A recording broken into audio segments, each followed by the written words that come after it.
ಇವತ್ತು ನಮಗೆ ಬಾಯಿಯಲ್ಲಿ ಬೆಣ್ಣೆ ಥರ ಕರಗುವಂತಹ ತಟ್ಟೆ ಇಡ್ಲಿ ಮಾಡೋಣ. ಈ ತಟ್ಟೆ ಇಡ್ಲಿ ಮಾಡಲಿಕ್ಕೆ ನಮಗೆ ತಟ್ಟೆ ಬೇಡ, ಇಡ್ಲಿ ಪಾತ್ರೆ ಬೇಡ, ಏನು ಬೇಡ. ಒಂದು ಇದೇ ರೀತಿ ಮಡಿಕೆ ಮತ್ತು ಸ್ವಲ್ಪ ಬಟ್ಟೆ ಇದ್ದರೆ ಸಾಕು. ಫಸ್ಟಿಗೆ ಅಕ್ಕಿಯನ್ನು ನೆನೆಯಲಿಕ್ಕೆ ಹಾಕೋಣ. ಅದಕ್ಕೋಸ್ಕರ ನಾನೊಂದು ಪಾತ್ರೆಗೆ 1 ಕಪ್ ಇಡ್ಲಿ ರೈಸನ್ನು ತಗೊಂಡಿದ್ದೀನಿ. ಅದಕ್ಕೆ ಯಾವ ಕಪ್ಪಲ್ಲಿ ನಾವು ಇಡ್ಲಿ ರೈಸ್ ತಗೊಂಡಿದ್ದೀವೋ ಅದೇ ಕಪ್ಪಲ್ಲಿ 1/4 ಕಪ್ಪಷ್ಟು ಸಬ್ಬಕ್ಕಿಯನ್ನು ತಗೊಂಡಿದ್ದೀನಿ. ಸಾಗು, ನಾವು ಪಾಯಸ ಎಲ್ಲ ಮಾಡಲಿಕ್ಕೆ ಉಪಯೋಗಿಸುವ ಸಬ್ಬಕ್ಕಿ ಇದೆಯಲ್ಲ, ಅದು 1/4 ಕಪ್ ತಗೊಂಡಿದ್ದೀನಿ. ಇನ್ನು ಅದೇ ಕಪ್ಪಲ್ಲಿ 1/4 ಕಪ್ಪು ಉದ್ದಿನ ಬೇಳೆಯನ್ನು ತಗೊಂಡಿದ್ದೀನಿ. ಇದಿಷ್ಟನ್ನು ಚೆನ್ನಾಗಿ 2-3 ಸರ್ತಿ ತೊಳೆದು ಬೇಕಾದಷ್ಟು ನೀರನ್ನು ಹಾಕಿ ಇದನ್ನು ನೆನೆಯಲಿಕ್ಕೆ ಬಿಡಬೇಕು. ಒಂದು 5ರಿಂದ 6 ಗಂಟೆ ನೆನಿಬೇಕು. ಆವಾಗ ಸಬ್ಬಕ್ಕಿ ಎಲ್ಲ ಒಳ್ಳೆ ನೆನಿಬೇಕು, ನೈಸಾಗಿ ರುಬ್ಬಲಿಕ್ಕೆ ಈಸಿ ಆಗುತ್ತೆ. ಇನ್ನು ನೆನೆದಿರುವ ಅಕ್ಕಿಗೆ ಸ್ವಲ್ಪ ಅವಲಕ್ಕಿಯನ್ನು ಸೇರಿಸಬೇಕು. ನಾನು ಒಂದು ದೊಡ್ಡ ಚಮಚಕ್ಕೆ 3 ಚಮಚದಷ್ಟು ಅವಲಕ್ಕಿಯನ್ನು ಸಹ ಸೇರಿಸಿ ಒಳ್ಳೆ ಒಂದು ಮಿಕ್ಸ್ ಕೊಡಬೇಕು. ಆ ನೀರಿನ ಅಂಶದಲ್ಲಿ ಅವಲಕ್ಕಿ ಎಲ್ಲ ನೆನೆಯುತ್ತೆ. ಆಮೇಲೆ ಮಿಕ್ಸಿ ಜಾರಿಗೆ ಹಾಕಿ ನೈಸಾಗಿ ಚೂರು ಸಹ ತರಿ ಇಲ್ಲದೆ ಇದನ್ನು ರುಬ್ಬಬೇಕು. ರುಬ್ಬಿದ ಹಿಟ್ಟನ್ನು ಬೇರೆ ಪಾತ್ರೆಗೆ ಹಾಕಿ ಮಿಕ್ಸಿ ಜಾರನ್ನೆಲ್ಲ ಕ್ಲೀನ್ ಮಾಡಿ ಸ್ವಲ್ಪ ನೀರು ಹಾಕಿ ಒಳ್ಳೆ ಒಂದು ಮಿಕ್ಸ್ ಕೊಟ್ಟು ಮುಚ್ಚಿ ಒಂದು 5ರಿಂದ 6 ಗಂಟೆ ರೆಸ್ಟ್ ಆಗಲಿಕ್ಕೆ ಬಿಡಬೇಕು.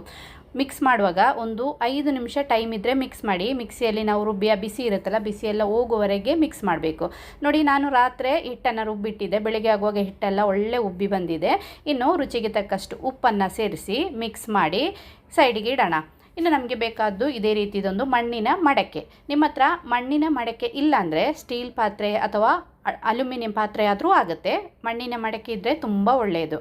ಇನ್ನು ಒಂದು ಕಾಟನ್, ಕ್ಲೀನಾಗಿರುವ ಕಾಟನ್ ಬಟ್ಟೆ. ನೀವು ಇಡ್ಲಿ ಮಾಡುವ ಬಟ್ಟೆ, ಇಡ್ಲಿಯನ್ನು ಬಟ್ಟೆಯಲ್ಲಿ ಮಾಡೋದಾದರೆ ಇಡ್ಲಿ ಬಟ್ಟೆ ಇದ್ದರೆ ಅದು ತುಂಬ ಒಳ್ಳೆಯದು. ಫಸ್ಟಿಗೆ ನಾವು ಮಡಿಕೆಗೆ ನೀರನ್ನು ಹಾಕಬೇಕು. ಆಮೇಲೆ ಈ ಬಟ್ಟೆಯನ್ನು ಮಡಿಕೆಯ ಮೇಲೆ ಇದೇ ರೀತಿ ಹಾಕಿ ಒಂದು ಹಗ್ಗದಿಂದ ಈ ಮಡಿಕೆಯ ಸೈಡಲ್ಲಿ ಕಟ್ಟಬೇಕು, ಟೈಟಾಗಿ ಕಟ್ಟಬೇಕು. ಕಟ್ಟಿ ನೋಡಿ, ಆ ಬಟ್ಟೆ ಎಲ್ಲ ಬಿಚ್ಚಿ ಹೋಗೋದಾಗಿ ಸೈಡಲ್ಲಿ ಸ್ವಲ್ಪ ಜಾಸ್ತಿ ಜಾಗ ಇರಬೇಕು, ಆವಾಗ ಮಾತ್ರ ಅದು ಟೈಟಾಗಿ ಹಾಗೆ ಇರೋದು. ಈ ಥರ ಮಡಿಕೆಯ ಮೇಲೆ ಬಟ್ಟೆಯನ್ನು ಕಟ್ಟಿ ಇನ್ನಿದನ್ನು ನಾವು ಸ್ಟವ್ ಮೇಲೆ ಇಡೋಣ.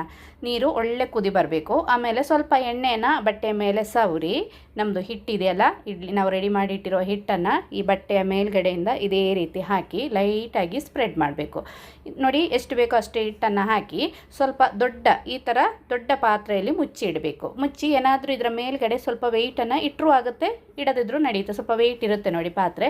ಒಂದು 10 ನಿಮಿಷ ಆದ ತಕ್ಷಣ ತೆಗೆದು ಕೈಯನ್ನು ಸ್ವಲ್ಪ ತಣ್ಣೀರಲ್ಲಿ ಮುಳುಗಿಸಿ ಮುಟ್ಟಿ ನೋಡಿದರೆ ಅಂಟದಿದ್ದರೆ ನಮ್ಮದು ಇಡ್ಲಿ ಬೆಂದಿದೆ ಅಂತ. ನೋಡಿ, ಇಡ್ಲಿ ಎಲ್ಲ ಚೆನ್ನಾಗಿ ಬೆಂದಿದೆ. ಇನ್ನು ಇದರ ಸುತ್ತ ಸ್ವಲ್ಪ ತಣ್ಣೀರನ್ನು ಹಾಕಿ 2 ಸೆಕೆಂಡ್ ಬಿಡಬೇಕು. ಆಮೇಲೆ ನಮಗೆ ಇದನ್ನು ಕೈಯಿಂದಲೇ ಬಿಡಿಸಿ ತೆಗಿಬೋದು. ಸೂಪರಾಗಿರುವಂತಹ ತಟ್ಟೆ ಇಡ್ಲಿ ರೆಡಿ ಆಯಿತು. ಚಟ್ನಿ ಪುಡಿ, ತುಪ್ಪ ಮತ್ತು ಸ್ವಲ್ಪ ಚಟ್ನಿ ಹಾಕ್ಕೊಂಡು ತಿಂದರೆ ಸ್ವರ್ಗ. ಇದರ ಫುಲ್ ವಿಡಿಯೋ ನನ್ನ ಚಾನಲಲ್ಲಿ ಅಪ್ಲೋಡ್ ಮಾಡಿದ್ದೀನಿ, ಟೈಮ್ ಇದ್ದರೆ